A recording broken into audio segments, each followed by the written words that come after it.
everyone, and welcome back to Allergy Actually. Thanksgiving and holiday get-togethers are supposed to be fun, but when you have food allergies, asthma, or environmental sensitivities, being a guest can come with a lot of stress. Today, we're breaking down simple, real-life tips on guesting, how to be a good guest. Everything from communicating your needs ahead of time to navigating pets, perfume, and potlucks without feeling awkward or being a burden. Welcome to the show.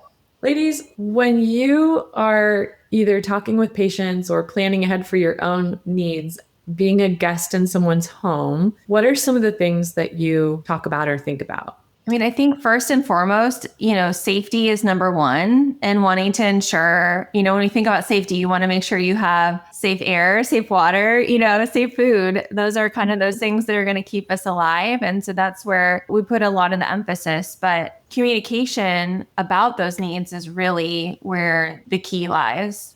Yeah, I think so too. And something else that I was just thinking about too is as a guest going somewhere, I have asthma, but I don't really have to reach out and tell anybody or warn everybody because for the most part, I'm okay. I, make sure to keep my inhaler on and all of that. But one of the things that also I deal with whenever I go places is it's not so much a social anxiety, but it's an over-peopling kind of issue that I often need little mini breaks to have just to regather my thoughts and have a calm, quiet moment of peace. And so I think that just to remember that that's okay too. So if you're going to go somewhere, you don't have to feel like this is going to be miserable. I'm going to be absolutely drained. If you start feeling that way, take a little break. Go to the restroom, step out on the porch, pop into a random room that doesn't have a door closed, but where there's not many people, and just take a breather. And just allowing yourself to know that that's okay can relieve so much stress, because that's literally what I do before I go places where I know I'm going to have that feeling. I like the take a break concept. And I think about on Thanksgiving, it's usually warm enough you could go outside. So like taking a walk is a really nice thing that you could do that. If you want to go alone, you could make that clear. Like, hey guys, I need a minute by myself to clear my head. I'll be back in a few. Or maybe it's just you need to be outside and invite other people to go on a walk with you. But that's one way as a guest that if you just need a breather, you can communicate that you're going to leave, but you'll come right back.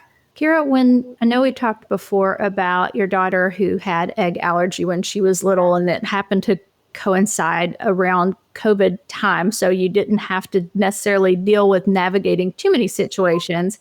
But were there ever times where you did have to reach out to people and say, hey, we're coming, just please remember we have an egg allergy in the family? How did you handle that? Yeah, thinking about visiting my parents is, kind of where we had visited.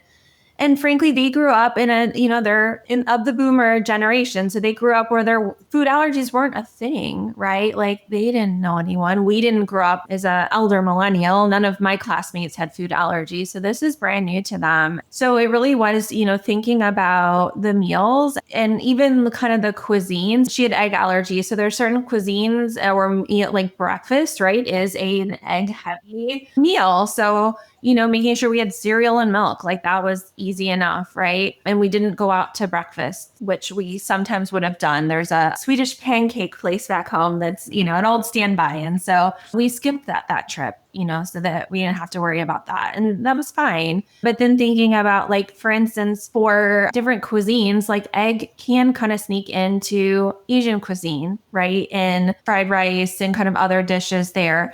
But for the most part in, Tex-Mex, Mexican cooking, not as much egg, right? Especially with rice and beans and cheese quesadilla, which is what my kids would live off of if they could.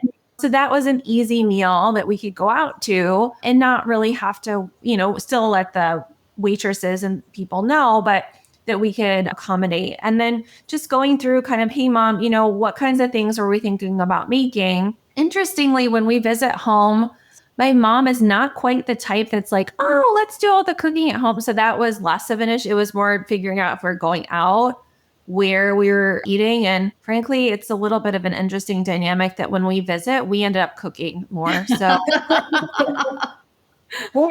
Right to my house. Wonderful guy.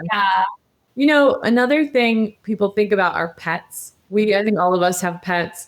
Some people are very allergic to pets. It can set off their asthma. So that's one thing as guesting. If you are allergic, find out if the host family has pets, what kind, what the situation is. Make sure you bring your own medicine. There are a lot of people who they don't take a daily allergy medicine, but after they're around animals, their symptoms flare up and then they do. Take it beforehand and take it along with you. Have whatever you need there. Don't expect your host to have it, because if they have pets, they may not be allergic to animals and may not have allergy medicine there. So to be a good guest, communicate ahead of time about pet allergies with the host and be prepared to, if you're still planning to go, despite them having pets, be prepared to manage your own symptoms and have an exit plan. And I will say a lot of times I've had patients say, gosh, my mother-in-law, she's so sweet. She locks the cat in the room and she vacuums and all this stuff, which is great. Thank you, hostess, for doing that. Yeah. That also does not fully eliminate the allergen from that space. And so that's very thoughtful and amazing for them to do that. And kudos, please keep doing that. But you still should be have your emergency kit and pre-treat, because that allergen is there. Mm-hmm. It will be there for the next year, even if the cat left today. Exactly. Right. One of the things I like to have for my patients is we talk about a plan for, every time you go to your aunt's house, that she has a dog and you react. So prior to going there, let's come up with what we're going to do. And I literally write this out for them. And in general, my plan includes adding some kind of second generation antihistamine, which are the ones that are non-sedating. So the first generations are like Benadryl, which is diphenhydramine, hydroxyzine, things like that causes you to become very drowsy. But the second generation are things like, the brand names are like Zyrtec, Xyzal, Allegra, Claritin, things like that. And so those tend to not make people drowsy. So I have them do that about 30 minutes before they go.